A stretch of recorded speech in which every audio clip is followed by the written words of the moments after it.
আজকে আবার হাজির হয়ে গিয়েছি দারুণ মজাদার মুচমুচে ফুলকপির পকোড়ার সাথে। খেতে কিন্তু দুর্দান্ত হয় আর বানানোও যায় খুব তাড়াতাড়ি খুব সহজে। রান্নাবাটির পক্ষ থেকে সকল দর্শক বন্ধুদের স্বাগত জানিয়ে শুরু করছি আজকের রেসিপি ফুলকপির ক্রিস্পি পকোড়া বা ফুলকপির বড়া। এর জন্য প্রথমেই গ্যাসে বেশ খানিকটা পরিমাণে জল নিয়ে নিয়েছি আর তাতে দিয়ে দিয়েছি পরিমাণ মতো নুন আর তাতে দিয়ে দিয়েছি ফুলকপি। ফুলকপিগুলো একটু মাঝারি সাইজ করে কেটে নিতে হবে, খুব বেশি বড়ও না আবার খুব বেশি ছোটও না। এবার ঢাকনা চাপা দিয়ে ফুলকপিগুলো একটু সেদ্ধ করে নিতে হবে। ফুলকপিটা ভালো করে সেদ্ধ করে না নিলে কিন্তু একটু শক্ত শক্ত থেকে যাবে ভেতরটা, সেই জন্য ভালো করে একটু সেদ্ধ করে নিলাম। এবার গরম জলের মধ্যে খানিকক্ষণ রেখে ফুলকপিটা তুলে নেব। ফুলকপিটা তুলে নেওয়ার পর কিন্তু ফুলকপিটাকে ভালো করে ঠান্ডা করে নিতে হবে, একেবারে রুম টেম্পারেচারে নিয়ে আসতে হবে। তাই ফুলকপিটা গরম জল থেকে তুলে নেওয়ার পর কিন্তু একটু অপেক্ষা করতে হবে। এখন যেহেতু শীতকাল তাই তাড়াতাড়ি ঠান্ডা হয়ে যাবে।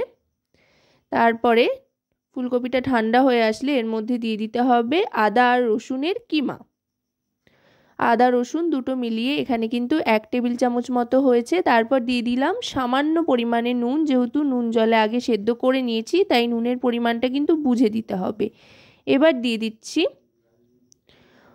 1 চামচ বড় 1 চামচ ভর্তি করে কর্নফ্লাওয়ার আর বড় 1 চামচ ভর্তি করে চালের গুঁড়ো। কর্নফ্লাওয়ার আর চালের গুঁড়ো কিন্তু এখানে সমপরিমাণেই ব্যবহার করলাম।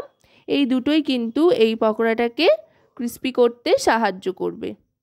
এবার এর মধ্যে দিয়ে দিচ্ছি হলুদ গুঁড়ো, খুবই সামান্য পরিমাণে 1 টিস্পুন পরিমাণে এখানে হলুদ গুঁড়ো দিয়ে দিলাম।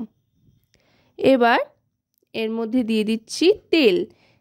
তেল কিন্তু একটু বেশি করেই দিচ্ছি, 2 থেকে 3 টেবিল চামচ মতো তেল দিচ্ছি। তেল দিলে কিন্তু এই সমস্তটা ফুলকপির গায়ে খুব সুন্দরভাবে আটকে থাকবে, খুলে যাবে না। এবার দিয়ে দিচ্ছি লঙ্কার গুঁড়ো 1 টিস্পুন পরিমাণে। এখানে কিন্তু আমি কোনো রকমের জলের ব্যবহার প্রথমেই করব না, যদি মনে হয় তো জলের ব্যবহার করব, আর যদি না লাগে তো জল ব্যবহার না করলেও চলবে। এবার দিয়ে দিচ্ছি জোয়ান, হাতে ঘষে নিয়ে, এতে করে বেশ সুন্দর একটা ফ্লেভার আসবে আর গ্যাস অম্বল এই সমস্তগুলোও এড়ানো যাবে।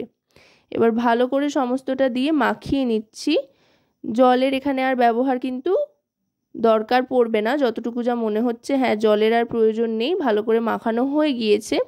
এবার সাদা তেলে এক এক করে ছেড়ে দিচ্ছি। সাদা তেলটা ভালো করে গরম করে নিয়ে ফুলকপিগুলো এক এক করে ছেড়ে দিচ্ছি। আমি কিন্তু সাদা তেলই ব্যবহার করছি, সাদা তেলে ভাজলেই এটা বেশি ভালো হয়। আর ভাজতে কিন্তু খুব একটা বেশি সময় লাগে না, মিডিয়াম টু লো ফ্লেমে রেখে কিন্তু এটা ভাজতে হবে। যেহেতু ফুলকপিগুলো খুবই ছোট ছোট করে টুকরো করা হয়েছে আর একবার সেদ্ধও করে নিয়েছি, তাই একেবারে মিডিয়াম টু লো ফ্লেমে রেখে একটু সময় নিয়ে লালচে রং আসা পর্যন্ত ভেজে নিতে হবে। আশা করব রেসিপিটি আপনাদের ভালো লাগবে। যদি রেসিপিটি আপনাদের ভালো লাগে তো অবশ্যই রান্নাবাটি চ্যানেলটিকে সাবস্ক্রাইব করে লাইক শেয়ার কমেন্টের মাধ্যমে আমাদের পাশে থাকবেন। আর যদি রেসিপিটি আপনারা আমাদের ফেসবুক পেজ থেকে দেখেন তো অবশ্যই রান্নাবাটি ফেসবুক পেজটিকে ফলো করার অনুরোধ রইল। দেখুন কথায় কথায় কিন্তু খুব সুন্দর একটা গোল্ডেন কালার চলে এসছে আর খুব ক্রিস্পিও হয়ে গিয়েছে। এবার এগুলো আস্তে আস্তে তেল ঝরিয়ে তুলে নিচ্ছি। বিকেলবেলা কিন্তু চা কফির সাথে খেতে অসাধারণ লাগে এই রেসিপিটি, আর আড্ডাও একেবারে জমে ক্ষীর হয়ে যায় যদি সাথে থাকে ফুলকপির এই ক্রিস্পি পকোড়া। তো কেমন লাগলো অবশ্যই জানাবেন।